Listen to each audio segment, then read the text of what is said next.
Hola maestras y maestros, para mí es un orgullo y un gusto estar aquí comentándoles, trayéndoles algunas reflexiones acerca de lo que considero podrían ser algunas contribuciones de la narrativa pedagógica y particularmente de la documentación narrativa de experiencias escolares.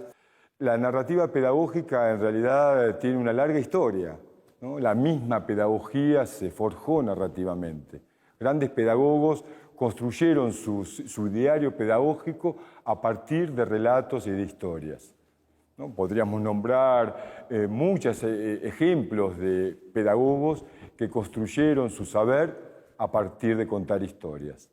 El contar historias de enseñanza y contarlas entre maestras y maestros, conversar en torno de esas historias y de esas narrativas, favorece el proceso de formación entre maestros y también favorece y propicia la indagación de la propia experiencia.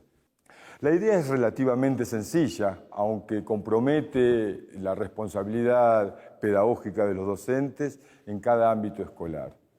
La idea es que cada maestro, cada maestra escriba su relato, una historia de algunas cuestiones que resultaron significativas en términos pedagógicos para ellos mismos y también para sus alumnos y alumnas. La idea es que este relato circule en colectivos de maestros, todos narradores de historias, y que en ese intercambio se potencie, ¿no?, la interrogación y la reflexión sobre la práctica. La narrativa, históricamente, ha significado que los maestros se conviertan en pedagogos, es decir, en sujetos que producen saber pedagógico, y que al mismo tiempo ese saber pueda ser transmitido a otros y potenciado en el ámbito del desempeño y de la práctica escolar. También es cierto que durante mucho tiempo y a partir de estas políticas de destitución del saber pedagógico de los docentes, ¿no?, los maestros nos hemos acostumbrado a simplemente esperar que nos vengan a decir lo que tenemos que hacer. La narrativa permite justamente lo contrario, que nuestra palabra sea escuchada y que los ámbitos colectivos en donde esta palabra y estas historias puedan circular, puedan constituirse también en espacios de autoformación y de conformación entre maestros. Esta es otra de las potencialidades de la narrativa pedagógica cuando circula entre maestros. Favorecer procesos en donde los maestros se apropian de su propia formación al mismo tiempo que se apropian del currículum. Y al tiempo que producen saber pedagógico y saber curricular, ¿no?, se proyectan como un activo sujeto de transformación escolar. Y además de eso permite que los docentes, maestros y maestras, se convierten en autores de relatos pedagógicos en la medida que esos relatos y esas historias se disponen públicamente, es decir, se publican, ¿no?, se inscriben en el debate público y en el debate especializado de la educación, propiciando conversaciones productivas con los especialistas y los cientistas de la educación, los planificadores, los diseñadores de currículum. La idea es construir documentos narrativos y curriculares escritos por maestros y por maestras. Generar las condiciones implica desaprender varias cosas. Por ejemplo, las palabras que muchas veces obstaculizan una reflexión pedagógica. Y eso se hace hablando, escribiendo muchas versiones del relato, hasta llegar a una que podamos pensar que es la primera versión del relato, sabiendo que esa no va a ser la última, sino que eso va a implicar un proceso de conversación entre pares. Constituir el colectivo de docentes narradores, entonces, es indispensable para que los docentes se sientan cómodos para hablar y escribir. Y eso no es tan sencillo, porque implica que los docentes sientan la confianza y se sientan cómodos para contarnos sus secretos, para contarse entre maestros y maestras los secretos pedagógicos de su práctica. Una historia que les haya resultado significativa, una experiencia que les haya por algún motivo llamado la atención o significado un aprendizaje fundamental en su historia como docentes, puede ser el motivo que dispare la historia. Los colectivos implican un espacio de colegialidad en donde las relaciones horizontales entre pares garantizan la circulación de la palabra. No resulta fácil que los maestros ganaran la confianza para contar sus historias.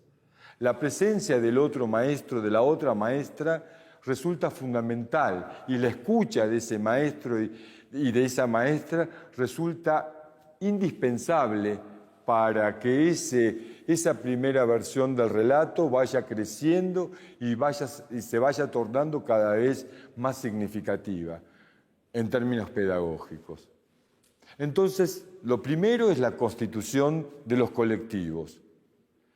Inmediatamente la disposición para narrar la historia y escribirla en una primera versión. Esa primera versión circulará en el colectivo y será leída por los pares.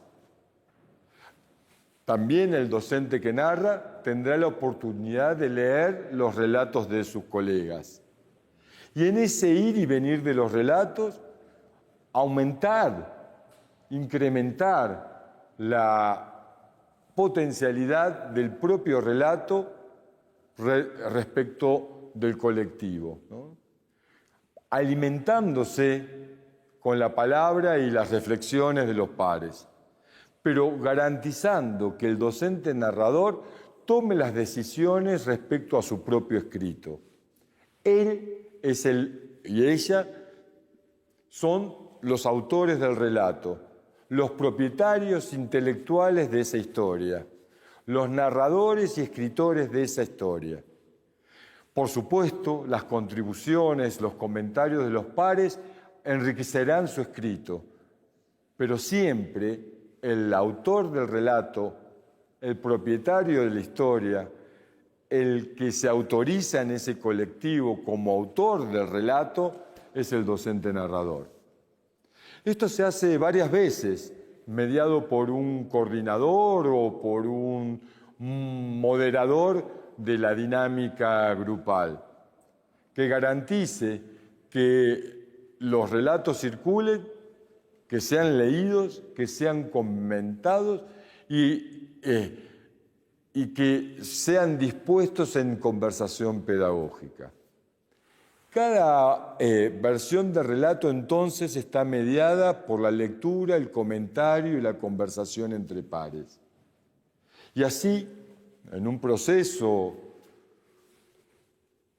largo y complejo, el docente va construyendo y reconstruyendo su relato hasta que ese colectivo decide que ese relato es publicable. Es decir, que saldrá del ámbito íntimo del grupo para disponerse públicamente en el espacio educativo, en la comunidad educativa, en el ámbito plural del debate pedagógico. Luego de la publicación del relato en distintos formatos, que puede ser a través de libros o a través de ateneos en donde se lean los relatos, o a través de revistas o repositorios virtuales, el docente narrador se convierte en autor.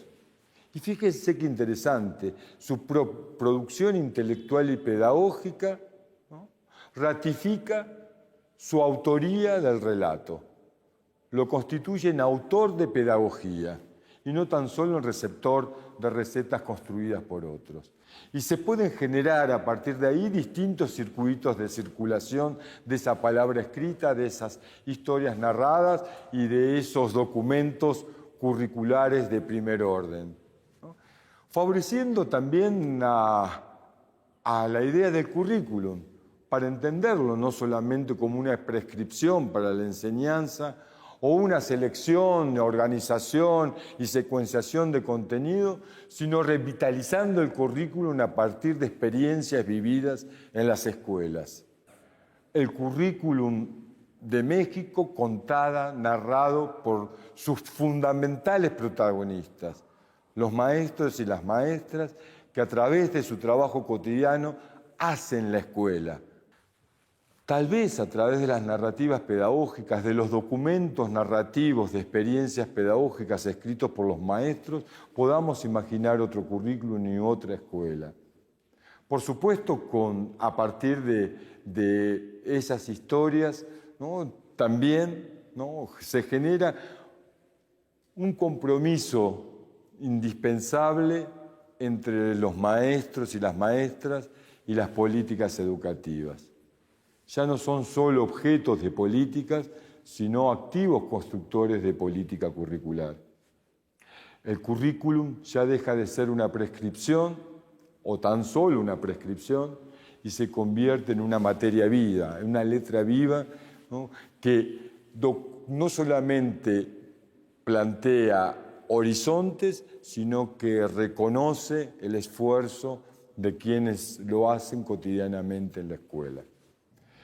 El desafío, entonces, es una fuerte interpelación a la autoformación, a la coformación y a la conformación de colectivos, ¿no? de interpretación pedagógica en cada escuela, en cada espacio escolar, en diálogo con la comunidad y con la política educativa, para que el currículo no sea solamente aquello que baja, sino también aquello que se cuece en el ámbito escolar y se proyecta hacia arriba. Esto los responsabiliza y los compromete en la profesionalidad docente y en la tarea de construir saber pedagógico. Y calificando y recualificando el trabajo de los maestros y las maestras como constructores cotidianos de la experiencia escolar y del currículum escolar. Así que les dejo un saludo de corazón y espero que el trabajo sea productivo y que termine plasmándose en ese horizonte que solo sus relatos nos permitan avisorar. Hasta la próxima. Gobierno de México.